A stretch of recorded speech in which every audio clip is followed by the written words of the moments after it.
Welcome to ADHD Power Tools, where we give you the tools to unlock the power within.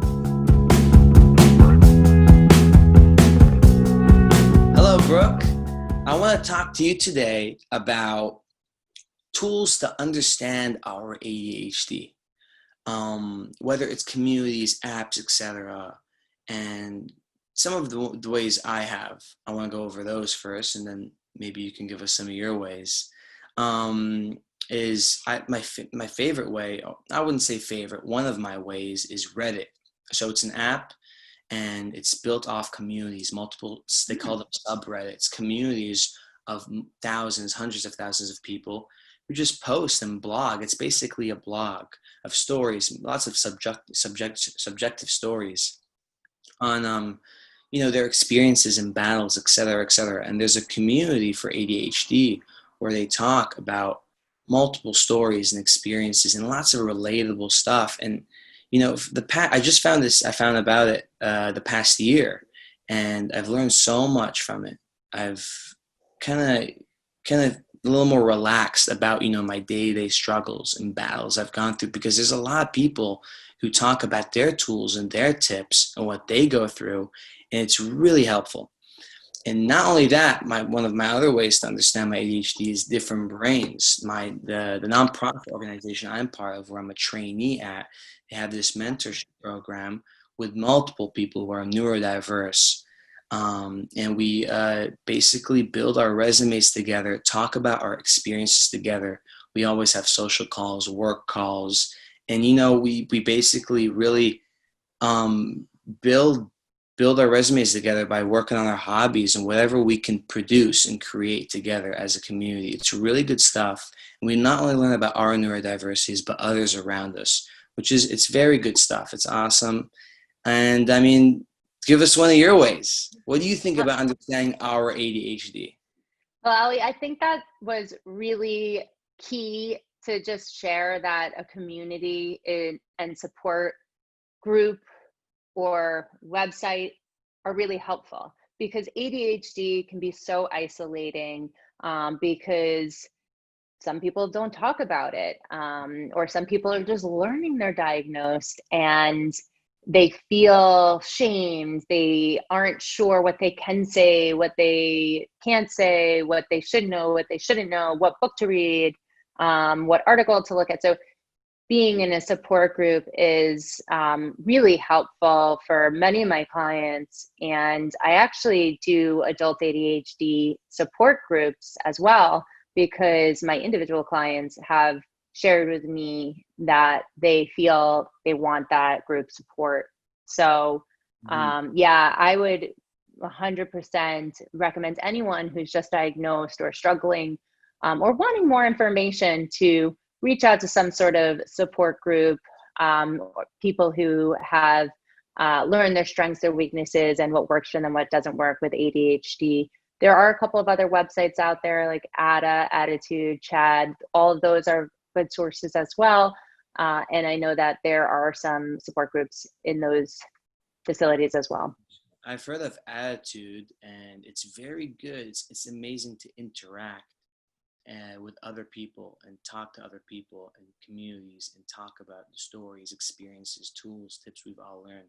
It's the best way to understand your ADHD and build yourself and, move forward. The neurodiversities out there are left and right. And, it's great to be in a community and find your people, basically. And it's amazing stuff.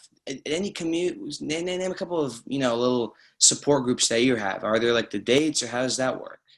Yeah, so I run 3-month groups, 12 sessions, and we learn how to take control of the chaos.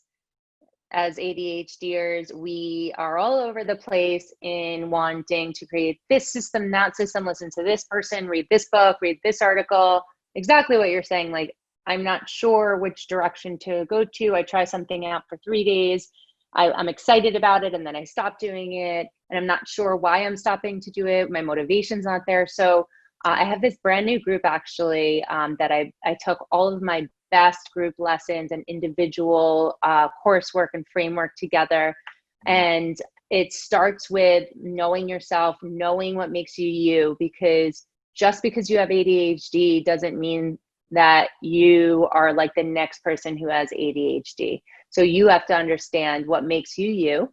And then from there, every week we build habits and we habit stack for 12 weeks until we create big goals and routines for ourselves that we've never been able to create for ourselves, because now we know our motivation behind it, and our purpose.